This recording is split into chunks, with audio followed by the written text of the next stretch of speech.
जय हो भक्ति मार्ग चैनल में आपका स्वागत है। और आप नए हो इस चैनल पे तो लाइक सब्सक्राइब जरूर करना, क्यों हम बहुत मेहनत से हुई वीडियो बनाते हैं और आपको आप तक लाते हैं। तो लाइक सब्सक्राइब जरूर करना और कहानी अच्छी लगी तो कमेंट करके बताना। एक राजा था, उसके 7 बेटा और 7 बुआ थी, एक बेटी थी। तो एक बाबा महाराज रोज चरी फेरने आता तो वो बहू बुआ भी धोख देती और बेटी भी धोख देती।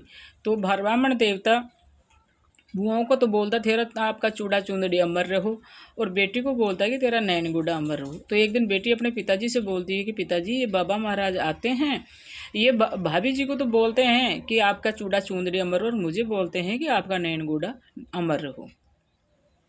अगले दिन पंडित जी आए तो पंडित जी ने उन भुआओं को भी धोख दिए, बुआ ने भी धोख दिए और बच्ची ने भी धोख दिए। तो बुआ को तो बोलते हैं पंडित जी तो आपका नैन चूड़ा चूंदड़ी अमर रहो, और बेटी को बोलते हैं कि आपका नैन गुड़ा अमर रहो। तो राजा था, आपकी औकात में बात करता है कि हे पंडित जी, आपने बहू को तो बोला है कि आपका चूड़ा चूंदड़ी अमर रहो और बच्ची को बोले हैं कि आपका नैन गुड़ा अमर रहो, ये क्या है?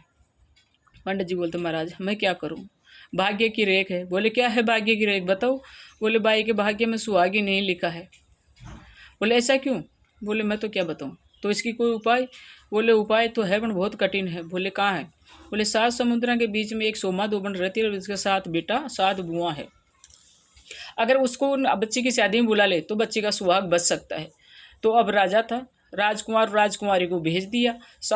तो राजकुमार राजकुमारी जंगल में निकल गए। तो एक बारादुनी जंगल के माने एक विशाल बड़का पेड़ था, उसकी छाया में विश्राम करने के लिए बैठ गए। तो राजकुमारी को तो नींद आ गई, राजकुमार बैठा लड़की की सुरक्षा।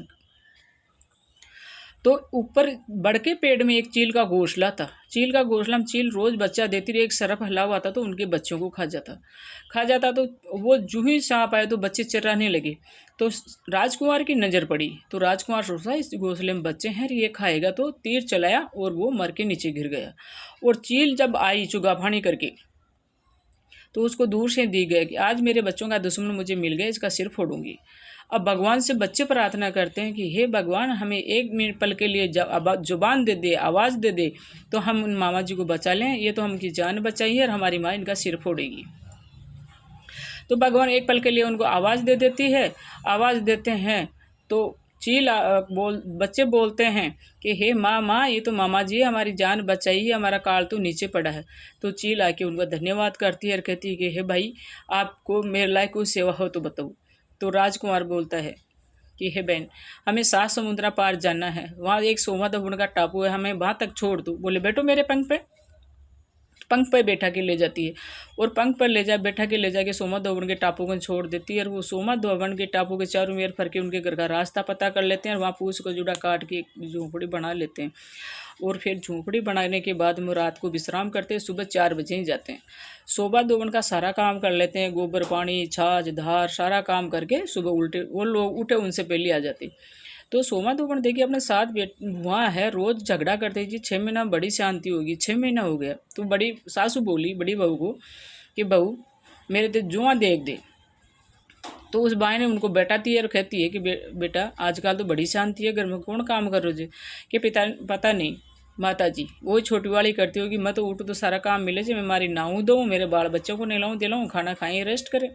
तो ऐसे कर करके 7 बुआओं को पूछ ली, 7 ने ऐसा जवाब दिया। तो सोमा धोबन देखी कौन है जो मेरा घर का सद अड़ रहा है। अगले दिन वो पौड़ी के मतलब कच्ची पौड़ी थी उनके, जो उनमें सो गई, डांग लेके सो गई। वो आदि के लगे डिगे आए और वो आर अपना सारा काम करके जाने लगे। तो उस लड़की का पल्ला पकड़ लिया, तो कि भाई तू कौन है? भूतनी है, डाकनी है, स्यानी है जो मेरा घर का 6 महीना होगा सत अड़ में लीजिए। राजकुमार राजकुमारी बोलता है कि हे माता जी, मैं न भूतनी है न डाकनी, मैं तो फला फला देश का राजकुमार राजकुमारी है। बोले आप राजकुमार राजकुमारी हूँ, मैं जात की दोबन हूँ, मेरे घर का काम कर आपने ये क्या किया? कि हाँ माता जी, इस बच्ची की शादी में आपको बुलाना चाहते हैं। तो बोले इतना काम किया, ठीक है, मैंने वचन दिया आपकी बच्ची की शादी में आऊँगी। जब भी बच्ची का पीला चावल हो जाए तो एक पातल के मायने बांध मोड़ी से आटा दे और गंगा में छोड़ देना, निमंत्रण मेरे पास आ जाएगा। ठीक है। राजकुमार राजकुमारी अपने कुटिया में जाते हैं और चील को याद करते हैं। चील आ जाती है और पंख में बैठा के उनके देश छोड़ देती। आते ही राजकुमार उन्हीं पंडित जी को आने के बाद में राजा उस पंडित जी को बोलते हैं कि आप सारे गांव में फरते हो, बच्ची के योग्य कोई लड़का हो तो ढूंढो। तो उनके वो पंडित बता देते हैं, उसकी शादी फिक्स हो जाती है। और पातल के माँ ने पीला चावल बांध मोड़ी से बांध गंगा में छोड़ देती है। अगले दिन जो सोमा दोबड़ नहाने जाती 4 बजे, तो गंगा में जैसे पानी का धोबा आंधला भरिया तो वो पातल उनके हाथ में आ जाती, देख कर बोली हो राजकुमारी का तो शादी फिक्स होगी और मैं तो उनके घर जाना है।